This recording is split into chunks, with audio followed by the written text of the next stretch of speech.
God tells us all through Scripture, remember what I did, remember who I am. When I can regularly see who He is and what He's done, that gives me the faith to move forward.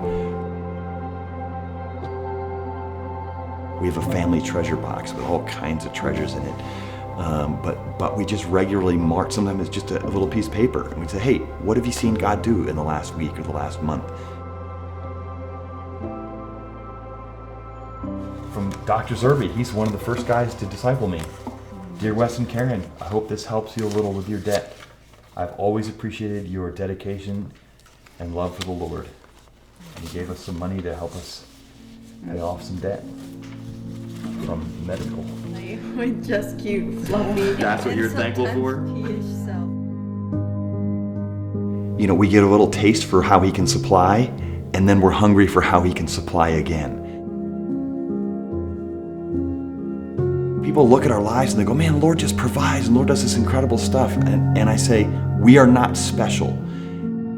Just taste and see. God is so good. And when you get a bite of what He has to offer, you very quickly lose a taste for the things that you wanted and you desired and you were chasing after. And what a world of difference. We've seen it in ourselves, and we've watched Him do it over and over again with other people.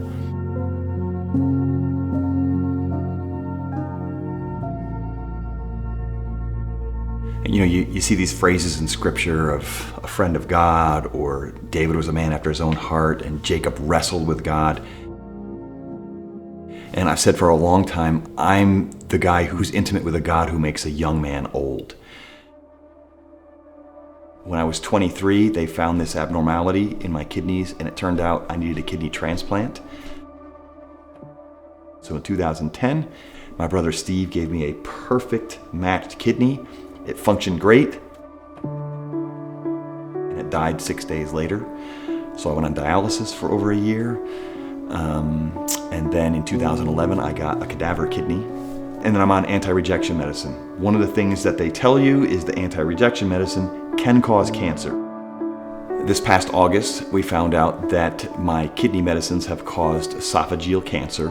And by the time they found it, it was not only in my esophagus, but it was in my liver and my lymph nodes. So it's incurable, according to man.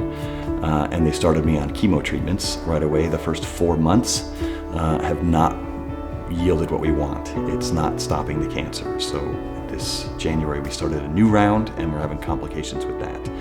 So at this point we just kind of say, we don't know what the timeline is, but that's what we've been told. In one sense, it really doesn't change anything. We just continue living day to day saying, what do you have for me today, Lord? If He wants to heal me, great. If not, what do I do today? What do I do today? And I believe that's what we're called to.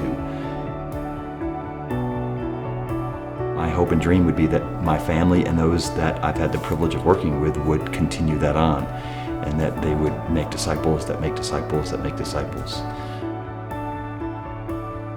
Jesus continually told us to make disciples. Was the last thing He said, which includes spiritual disciplines. It includes generosity. It includes worship. It includes reading my Bible. These are all things that a disciple does.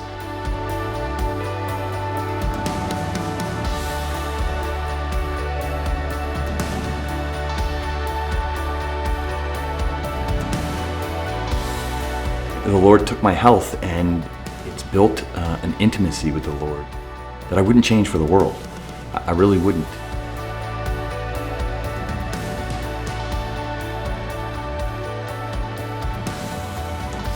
God has continued to be faithful in our life.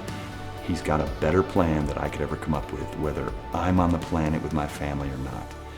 I believe that. It's hard to live it sometimes, but most of the time it's easier than you'd think when you have a track record with the Lord.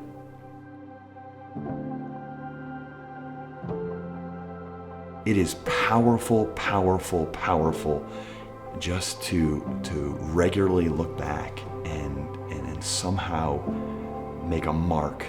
This is who God is, and this is what He did. For those who fear the Lord, there is no bad news. Dawn always comes in the darkness for those who trust the Lord. There's no bad news. All right, here's the news for today. Let's march forward.